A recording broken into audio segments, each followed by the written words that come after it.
Perkenalkan, nama saya Yunika Wulandari dengan NIM 230910301059. Saya dari Fakultas Ilmu Sosial dan Ilmu Politik dan saya dari kelompok 4. Perkenalkan, nama saya Ainun Nisa dengan NIM 230910301054 dari Fakultas Ilmu Sosial dan Ilmu Politik dari kelompok 4. Perkenalkan, nama saya Alvin Fasfatin Amanullah, NIM saya 240810201143. Saya dari Fakultas FEB.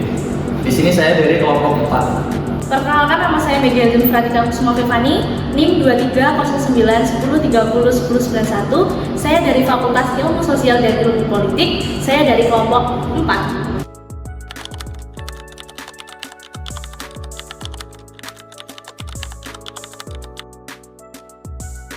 Pada bulan Maret 2022, insiden terorisme dan reportasi aparat keamanan terlibat dalam kasus kriminal dalam kelompok bersenjata atau KKB di Papua.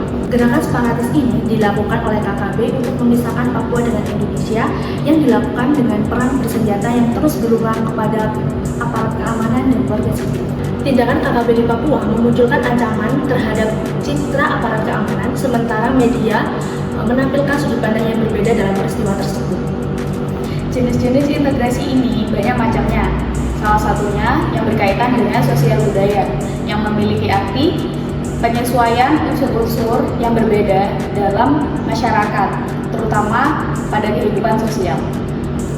Pada penelitian jurnal yang kami baca dan pelajari, jurnal ini berkaitan dengan integrasi sosial budaya.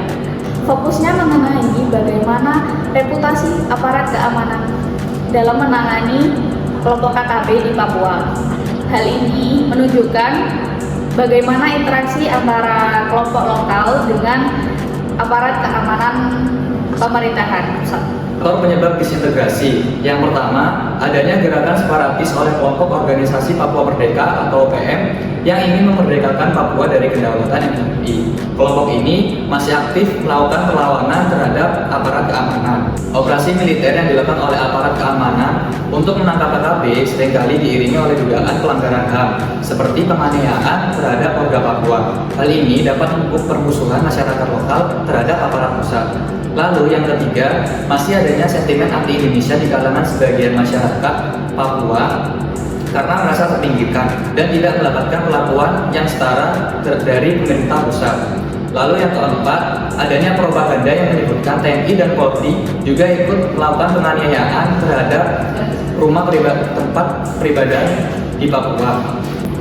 Jadi, disintegrasi di Papua disebabkan salah satunya oleh faktor sentimen kemerdekaan masyarakat lokal, situasi geografis, serta pelanggaran HAM yang masih tersisa di daerah tersebut. Ini menghambat terciptanya integrasi sosial dan politik yang kuat antara Papua dengan pemerintah pusat. Pembahasan berikutnya adalah alternatif penyelesaian. Yang pertama adalah pendekatan yang lebih diplomasi. Artinya pendekatan ini lebih berfokus pada negosiasi serta dialog tanpa melibatkan kekuatan militer.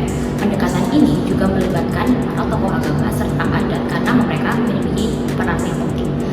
Yang kedua adalah memperbaiki citra aparat keamanan dengan memastikan mereka tidak melakukan pelanggaran terhadap hak asasi manusia akan mengembalikan kepercayaan masyarakat terhadap para aparat keamanan. Terakhir atau yang ketiga adalah melakukan penangkalan terorisme secara terukur. Solusi dari permasalahan ini yang pertama adalah meningkatkan pengamanan terhadap wilayah yang rawan serangan. Yang kedua adalah melakukan negosiasi dengan kelompok separatis untuk menemukan titik temu